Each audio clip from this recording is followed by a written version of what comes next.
19 fevral kuni AQShda o'tadigan Tinchlik kengashining birinchi davlat rahbarlari uchrashuvi. Dunyo miqyosida haqiqatdan ham o'zi ishongan davlat rahbarlarini, davlatlarni mazkur Tinchlik kengashiga taklif etdi. Tinchlik kengashiga a'zolik birinchi o'rinda. O'zbekistonga nima beradi? AQSh prezidentining o'ziga xos ambitsiyasi bor. Uchrashuv 19 fevralga belgilangan, lekin davlat rahbari tashrifi, amaliy tashrifi 17-19 fevral sanalariga belgilandi. AQShdan kerak bo'lsa o'ziga xos tajribalarni o'rganish, investitsiyalarni jalb qilish, moliya instituti vakillari bilan o'zaro qandaydir bir loyihalar ustida ishlash. Ba'zi mamlakatlar, masalan Fransiya, bu tashabbusni to'g'ridan-to'g'ri qo'llab-quvvatlamoqda. Tramp G'azoda faqat iqtisodiy maqsadlarni ko'zyapti. Qo'shtirnoq ichida G'azoni o'ziga xos Rivera, ya'ni jannatga aylantiramiz degan ma'noda. Natijalar, keling bir prognoz qilaylik. Nima bo'ladi? Isroil hukumatidan ham rasmiylar ishtirok etishi mumkin.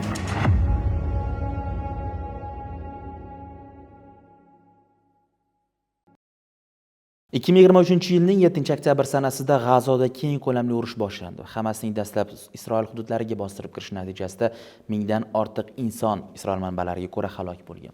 Lekin keyinchalik tafovut Isroil tomoniga og'ib, bugungi kunda deyarli 100 mingdan ortiq inson G'azoda halok bo'lgan va aynan 3-yiliga mana yaqinlashyaptiki, G'azo masalasi to'la-to'kis hal etilmagan. Oxirgi yillarda AQSh prezidenti Donald Tramp qayta saylanganidan so'ng G'azo masalasini bir necha marta ko'tardi va dunyo bo'yicha Birlashgan Millatlar Tashkiloti o'z funksiyalarini to'la-to'kis bajara olmayotgan bir paytda G'azo bo'yicha Tinchlik kengashi tuzildi. Bu kengashga birinchilar qatorida O'zbekiston taklifnoma oldi va o'tgan oylarda Shvetsariyaning Davos shahrida o'tkazilgan Tinchlik kengashi bo'yicha imzolash marosimida qatnashdilar va endilikda oldimizda turgan eng muhim masalalardan bittasi 19 fevral kuni AQShda o'tadigan Tinchlik kengashining birinchi davlat rahbarlari uchrashuvida O'zbekiston Respublikasi prezidenti ishtiroki bo'yicha bo'ladi.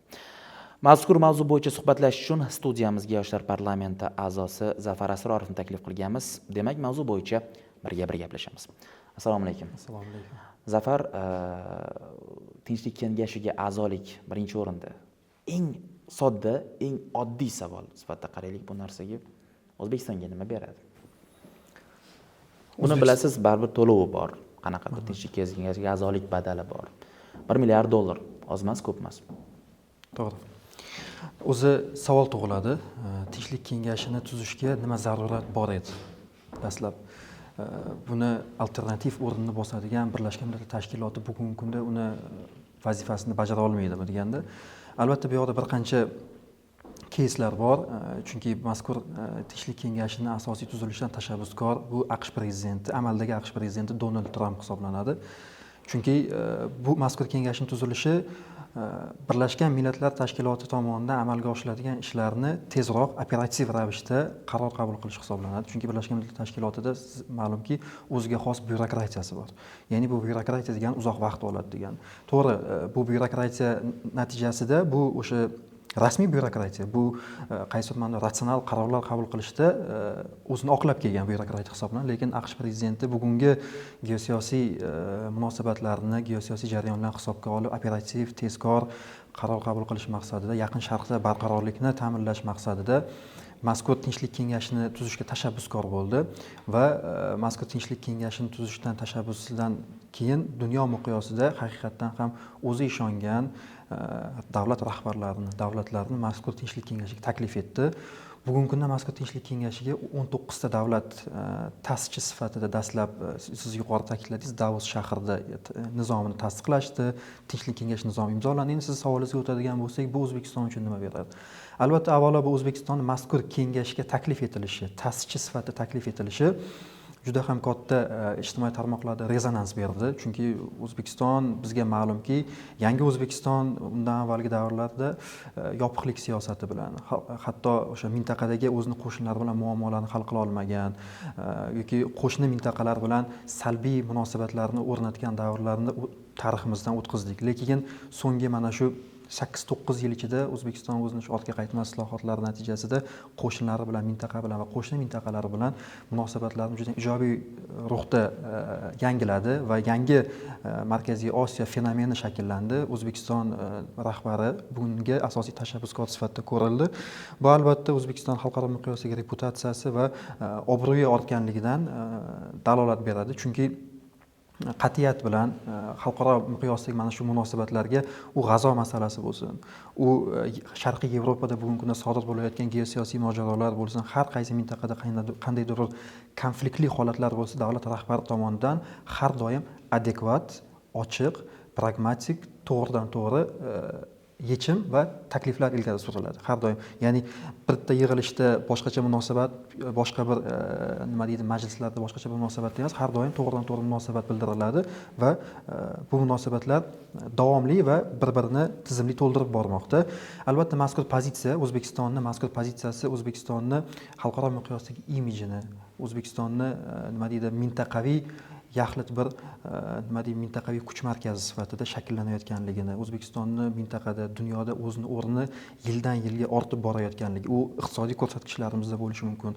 Mana bu esa siyosiy jihatdan esa siyosiy minbarlarda O'zbekiston endi shunchaki tinglovchi emas, endi mana shu nutqlarni, mana shu bir global tashabbuslarni ilgari suruvchi davlat sifatida ilgari surilmoqda. Global formulalardagi muhim elementlar qatorida O'zbekiston ham bugun tashkil qiluvchi davlat sifatida namoyon bo'lyapti va mana shunday xavfsizlik bo'yicha yoki bo'lmasam xalqaro nizolarni hal qiluvchi tashkilotlar yoki maslahat organlariga taklif etilayotgani bu baribir har bitta fuqaromizni quvontiradi. Chunki O'zbekiston oxirgi vaqtlarda tashqi siyosatdan anchagina boshqa mamlakatlarga bir namuna ko'rsatib qo'yiladigan darajada ajoyib protokol amaliyotlarni o'tkazdi. Juda ko'p tashriflar ko'rdik va bir narsa qiziqtiradi bu yerda.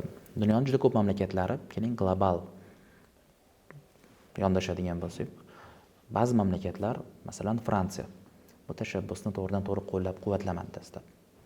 A'zolik masalalarida taklifnoma olgan bo'lsa, rad etdi. Ular nima ko'ryapti bu kengashda? To'g'ri fikr ta'kidladingiz. Haqiqatdan dunyoda o'sha AQShni asosiy kollektiv g'arbdagi ittifoqchilari mazkur tinchlik kengashiga xayrixohlik bildirmadi qo'shilishdan. Albatta savol tug'iladi, chunki bugungi kunda ular kollektiv g'arbdagi AQShni o'sha tarixdan shakllanib kelgan ittifoqchilari Birlashgan Millatlar Tashkiloti mazkur funksiyani bajarishi tarafdori hisoblanadi. Chunki men boya yuqorida ta'kidladim, Birlashgan Millatlar Tashkiloti bugungi kunda institutsional jihatdan isloh etilishga muhtoj. U o'ziga yarasha juda ham katta byurokratiya shakllanib ketdi uning ichida va bugungi kunda hatto shunaqa bir mablag' BMT bosh kotibi Antonio Guterres tomonidan shu narsa bildirilmoqdaki, BMT qachon kuchli bo'ladi? Qachonki unga a'zo bo'lgan davlatlar unga o'zini kapitalini tiksa.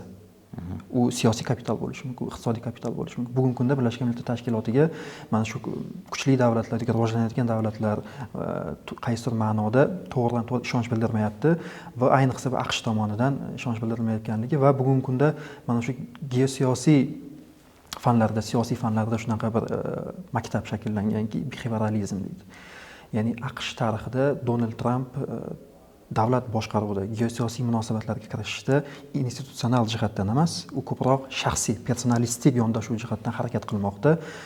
Mana shu tinchlik kengashini ta'sischi sifatida Donald Tramp o'zi ta'sis etganligi, u ertaga keyingi saylovlarda agar prezidentlik kursidan ketadigan bo'lsa, davomiy mazkur tinchlik kengashi raisi sifatida saqlanib qoladi va sizni savolingiz, nima uchun Fransiya yoki unga o'xshagan boshqa bir davlatlar, Germaniya, Buyuk Britaniya bunga xayrixohlik bildirmadi qo'shilishiga? Ular asosiy maqsadi Birlashgan Millatlar Tashkiloti mazkur funksiyani bajarishi kerak.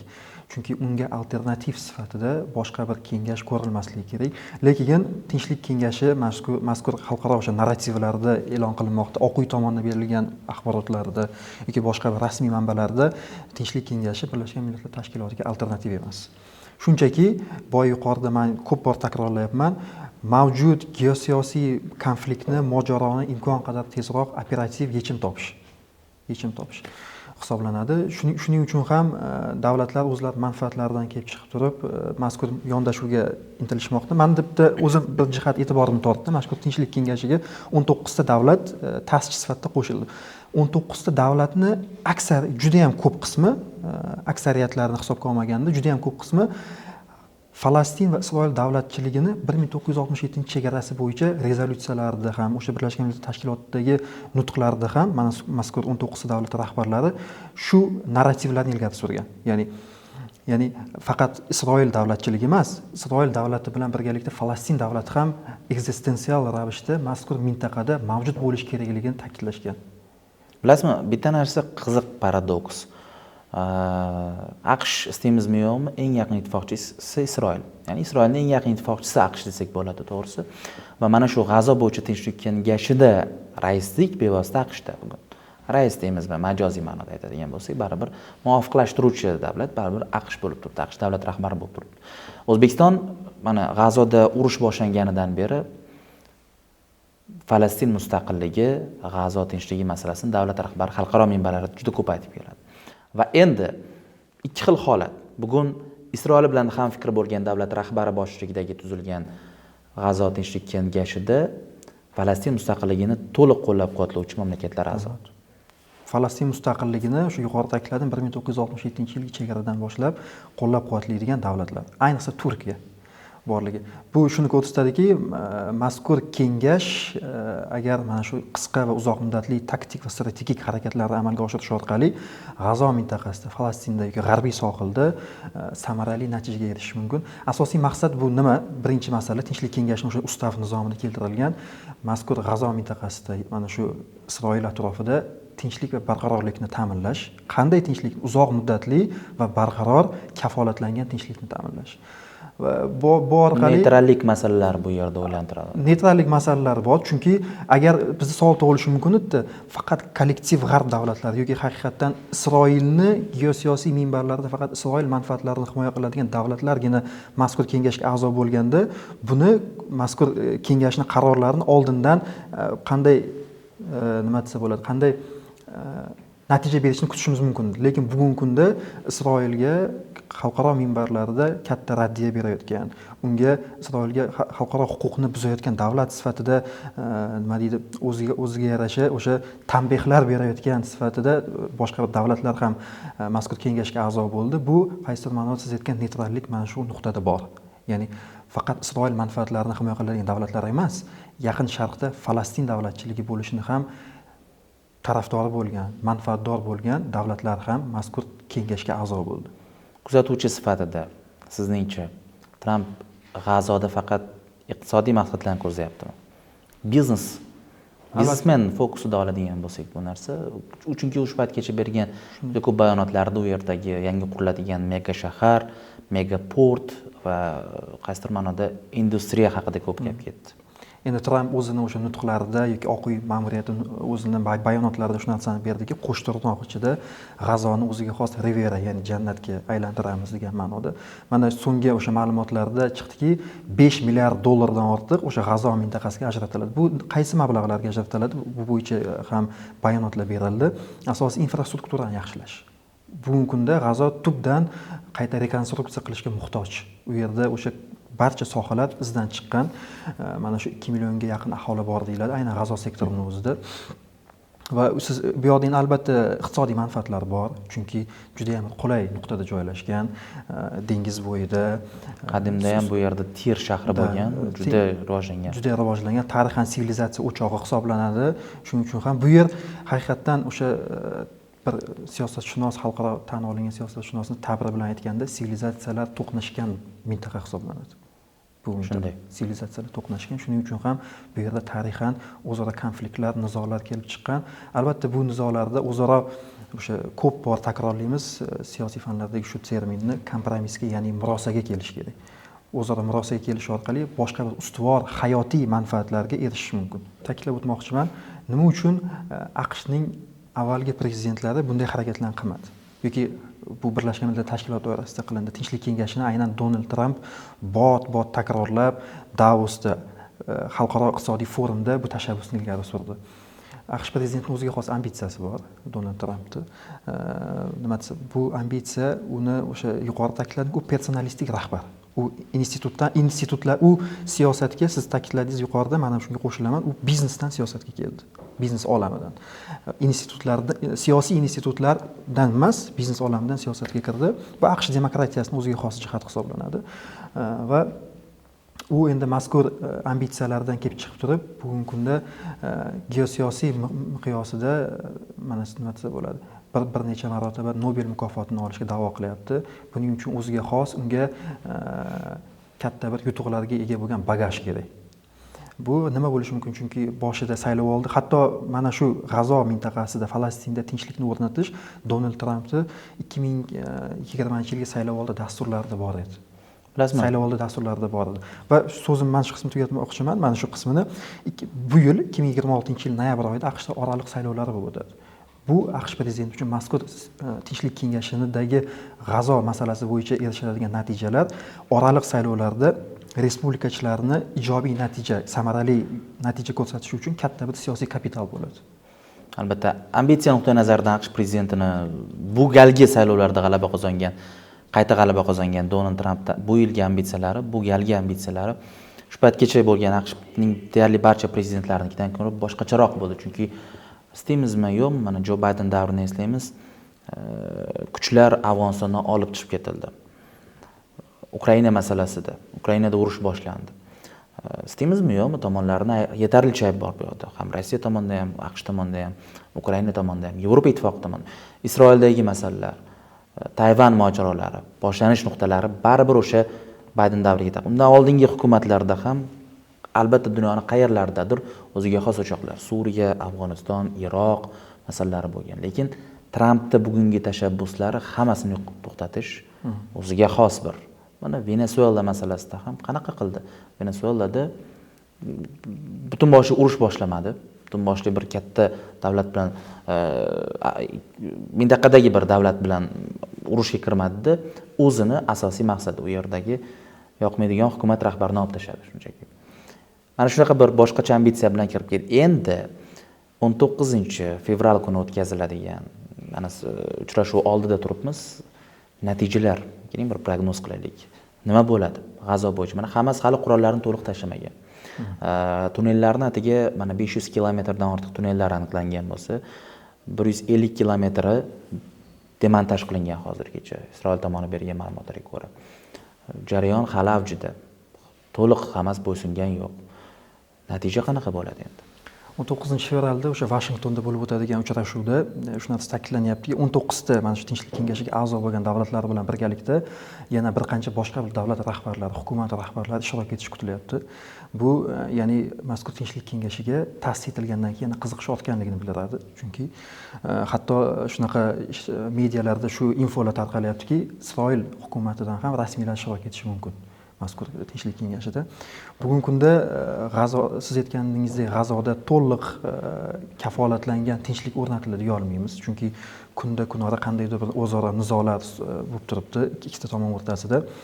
Yuqorida ta'kidlangandek, asosiy maqsad tinchlikni o'rnatish va mazkur muloqotlarni davomli bo'lib turishi o'zaro mana shu boshqa davlatlar ishtirokida Falastin, G'azo, Isroil rahbariyati, ikki xalqaro mana shu tinchlik kengashiga a'zo bo'lgan davlatlar ishtirokida mazkur muloqotlar bo'lib turishi, o'zaro muloqotlar shakllangan va shakllanayotgan ixtiloflarni oldini olishga nima desa bo'ladi, institutsional qaysidir ma'noda yechim bo'lib xizmat qiladi.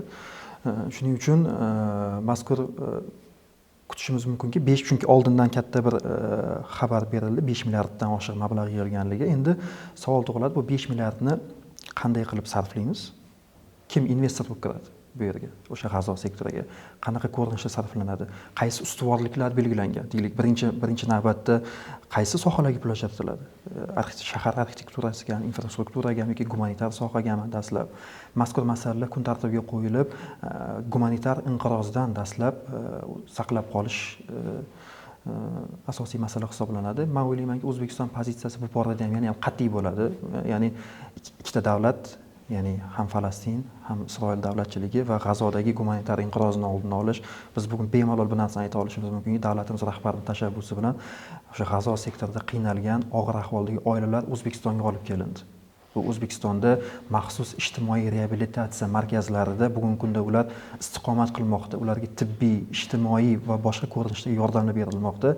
Ya'ni O'zbekistonda bu borada o'ziga xos siyosiy tajribasi bor. Kerak bo'lsa, mazkur tinchlik kengashiga a'zo bo'lgan qolgan davlatlarga amaliyot bera oladi. Qaysidir borada natija ko'rsatishdir. Va shu narsani yana ta'kidlash kerakki, tinchlik kengashi suhbatdagi mazkur harakatlar, berilgan bayonotlar natijadorligi qanday monitoring qilinadi? Bu borada o'sha ommaviy axborot vositalarini o'rni albatta katta, chunki bu yil ta'kidladim, AQShda oraliq saylovlari bo'ladi.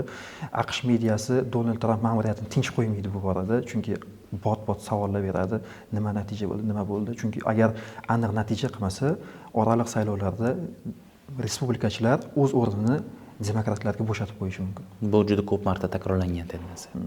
Ko'p marta. Uchrashuv 19-fevralga belgilangan, lekin davlat rahbari tashrifi, amaliy tashrifi 17-19 fevral sanalariga belgilandi.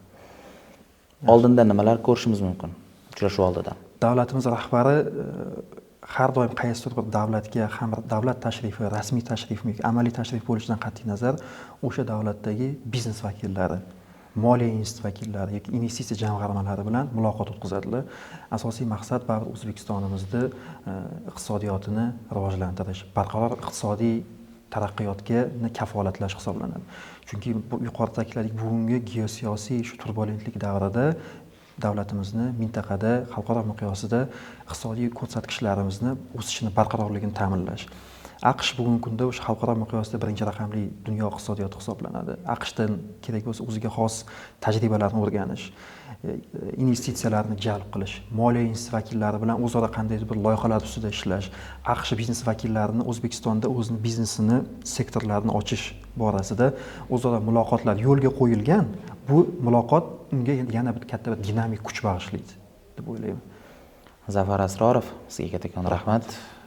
Bir suhbatlarda O'zbekistondagi siyosiy tendensiyalar, ijtimoiy masalalar va shu bilan birgalikda davlat rahbarining xalqaro tashriflari ham kelgusi dasturlarimizda mana shu masalalarga alohida e'tibor qaratamiz. Hozircha esa xayr. Fikrlar uchun izohlar qismi ochiq. Salomat bo'ling.